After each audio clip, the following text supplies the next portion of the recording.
Okay, let's get into it. So one of the big issues I start off with when it comes to designing this kind of program where I'm trying to push myself physically and on the court, in the weight room, as I get ready, is wasted time. So if I'm going to do, I do plyometrics today in this workout. If I'm going to do plyometrics, why do I have to warm up doing plyometrics when I could do basketball related activities that still get me ready for the plyometrics? So you think about it like this: I have my plyometrics kind of as that centerpiece I want to do, but I still want to take the opportunity, because I'm moving my body, to build my skill capacity. I don't want to do it in some separate event. I'm going to use my warm-up as a basketball related warm-up with some skill incorporation from low to moderate to highest intensity to get me ready to do the plyometric activity, which happens to be dunking basketballs, so another basketball related thing. Now, because this is a warm-up, there's a couple things I want you to know. First off, you want to do different things.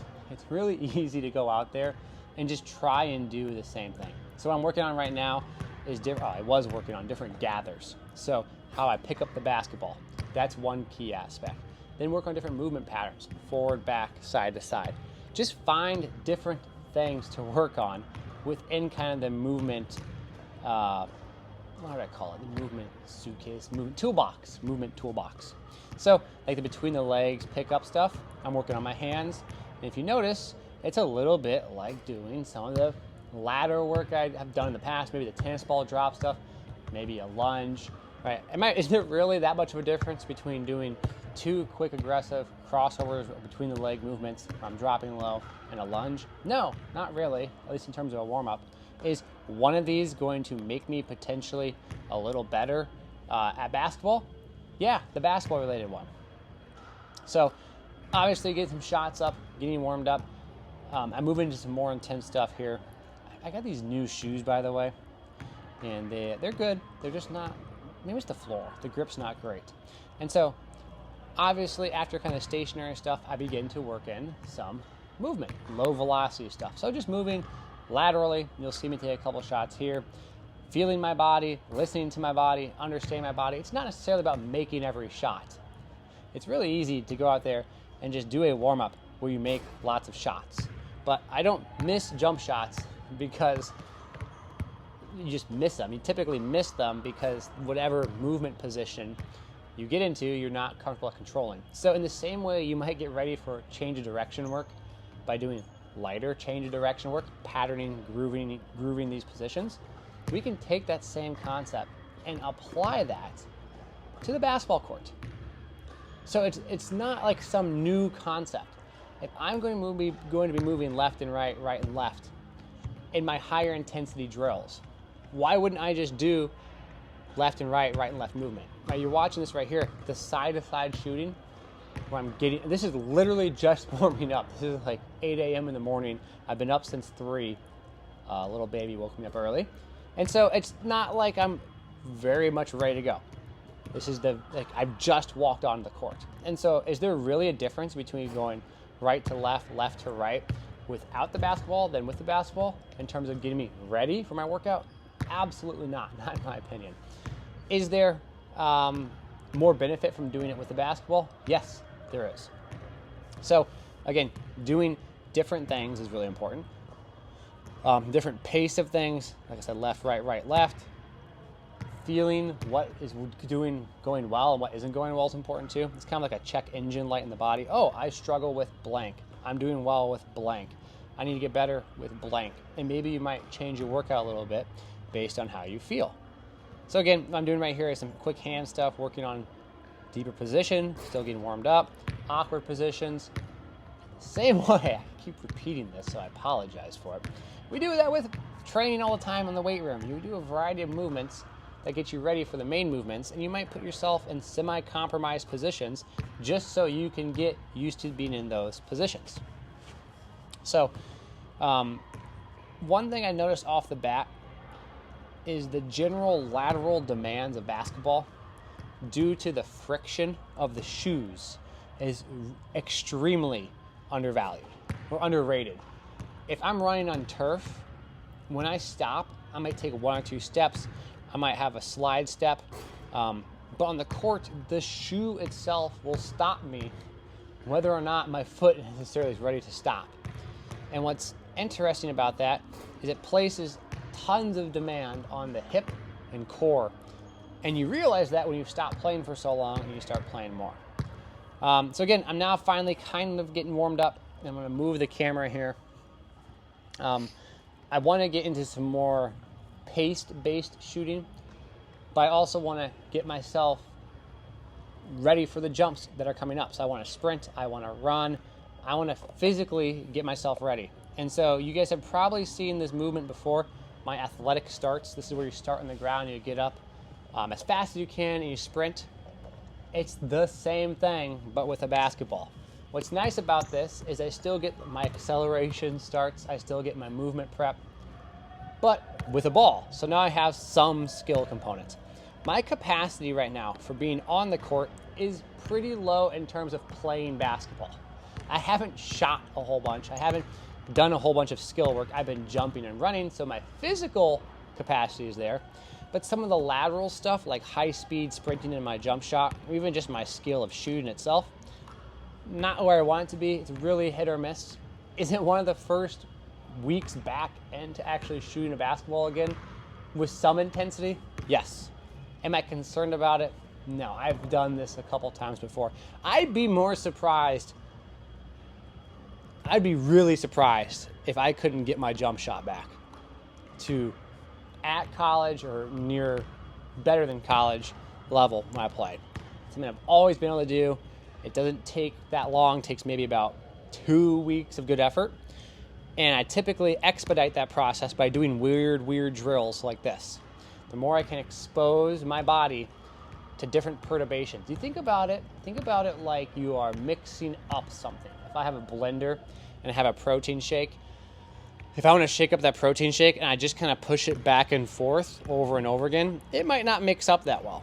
But if I take it and I start to slosh around front, back, side to side, up and down, if I have more and more perturbations to it, then I'm going to mix it up faster. And that's kind of how it is in my jump shot. I might not have shot a jump shot in a while, but I know if I expose myself to a variety of things, movements, it'll come right back. And I'll probably track some stuff, so when I share this with you guys, I can have a little more, detail with it. Because right now, you guys don't have any numbers or metrics to work off of, like, oh, I'm shooting this well or that well. These, by the way, were a lot tougher than they look. I'm shooting this from pretty far away. This is well beyond NBA three-point line. The movement organization of this, it's a really cool drill. I actually like this a lot. The only annoying thing is it kind of takes a little bit of time to set up. Now, I actually do have 2 hoops, and I can't film both hoops. If you think about this hoop right here, I could go on a different court, and then I have them all diagonal, so I have 4 hoops, 4 side hoops, which is actually kind of fun to do, to shoot with. So, just kind of watching the video here. See if I make this. I think I make a couple shots here. Maybe not. I don't know. There you go. It's weird watching yourself shoot jump shots. I haven't done this in a very, very long time. I never like how my jump shot looks from the back. I think it looks much prettier from the side. Random thought. And it's kind of funny too, because when you do this drill, you feel like you're moving really fast, and you watch it on camera, and you're not really moving that fast at all. It's kind of disappointing. Because it feels like you're fast because it's coordinatively difficult. Now, this next drill I do was the last one I did. No, that's a lie. It's the last one I did before some of my more intense shooting. I'll show that here in a second. I won't show much of this drill. It's just running an L, going basically from elbow to block to three-point line. And it's pretty difficult positionally. I'm not ready to do this at a full sprint yet. I probably should be there in a week or so. I got to figure out some drills I like, some drills I don't like. My footwork's all a mess right now. It's a little sloppy. Again, that black line's basically the three-point line. Dimensionally, it looks kind of weird on camera, but I'm pretty sure that's the three-point line right there. My footwork is, it's actually not as bad as I thought it was. You see me slam the basketball. Not very happy.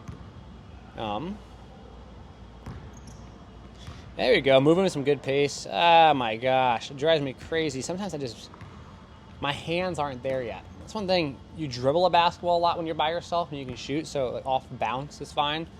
My catch and shoot, I'm not used to catching a basketball. And definitely, again, these little things like that you don't even think about as a coach. Like, oh, I can do all this change of direction work, but if you watch this video right here, my change of direction, I need to come to a stop, but also a 180 and pivot. So how could I mimic that while not being on the court? I don't know, maybe I take a medicine ball and throw it. Maybe I just do the court work. And you start to realize why it's important to do all this court work. Cool, so I'll go into the next video here. This next one we have here is me doing sprint shooting. Now this is going to be from beyond the NBA three-point line. I'm pretty sure the NBA three-point line is, and maybe it's right at, it might be behind it by a bit. This is something I need to work on. This is something I will get better at. This is going to be a good indicator of my readiness. So I'm finally warmed up now. I'm able to sprint into my shots. I'm going to work into this ability. I want to be able to get 30 high-speed acceleration jump shots a day. I think it's really easy to be like, oh, today I'm going to get 200 jump shots. Nah, don't do that. As a former jump shooter myself, I found that tons of reps weren't really beneficial. I always found a variety of reps, even with less total number of reps, were way more beneficial. And different limiting factors. Like this one here is speed. Some of the previous ones doing the warm-up were my hands. Some of the other ones were position, like the deceleration getting back. Some of them were the initial starting point. So you're adding all these little, why do you miss a jump shot layer? This one right here is like basically purely the acceleration into a decel. Can I control my body at a high speed? Obviously, it's the most physically intense one. And I'm doing this before I do my dunks, my jumps. That's a good shot right there. There you go. I actually felt slower doing this one than I did on the other one that I felt faster on, which is kind of funny because I actually look a lot faster on this. Oh, pump fake. Shoe. The stupid shoe, man. Not happy the shoe lost its grip there. The courts are really dirty. They look nice actually on camera, but they felt pretty dirty. I had like dust bunnies on the court and stuff. Annoyed. See me trying to get my grip in these shoes. I might return these if these don't break in. Different positions, different catches, different footworks. Again, it's loading the tissues in its way that it's going to be unique to it. It's such a wonderful process to go through now that I don't actually compete to play at any competitive level, because I can watch these videos without frustration and I don't have the emotional burden that I used to have when I did this in the past. It'd be very frustrating and you'd want to just like make shots and you kind of would cheat the drills to make them work for you. You would slow down. You wouldn't go as fast. You try to get yourself a little bit more under control. As someone who knows why they're doing the drill now, it's actually the opposite. I don't really want to be at a point where I'm making tons of these shots. If I'm working on limit capacity speed shooting, it's limit capacity, meaning it should be at the limit of my capacity. Some might be above it, some might be just below it. And knowing that, I know that I shouldn't be making every single shot. Now, I should probably make a couple more shots than I have here today. I'm not worried about my jump shot from that standpoint. We'll get it going here. This is my first day. I bet you by the end of the week it's feeling much better. My hand, foot, knee timing's a little bit off. Again, I've been dribbling the basketball out into my shot, which is fine, and not been going at this pace. I got fouled on that one. Who fouled me on that? Sheesh. But it'll get better. I'm talking mess. People must think I'm absolutely crazy. Who's this guy yelling at nothing? I don't like that. Go into my shooting over my right shoulder. I actually shoot better historically that way. I gotta get around the basketball a little better. That's a lazy fade. There you go. That's a little better. I should have made that. That's too bad. I really gotta get to the basketball. It's okay. You watch these things and learn these things. It's kind of fun to do. So I'll be sharing more of these. I might actually mic myself up on some of these. So let me know. Would you guys rather see me mic'd up when I talk about this? Or would you rather see it like this, where I'm kind of reviewing it? Is it second person? Third person? I don't know. I'm reviewing it like this. Let me know what you think. I appreciate you guys, as always. Maybe I'll post the dunks in this video. Maybe I won't. Who knows? Have a good one, y'all. And I'm excited to keep sharing this stuff with you guys. So take care.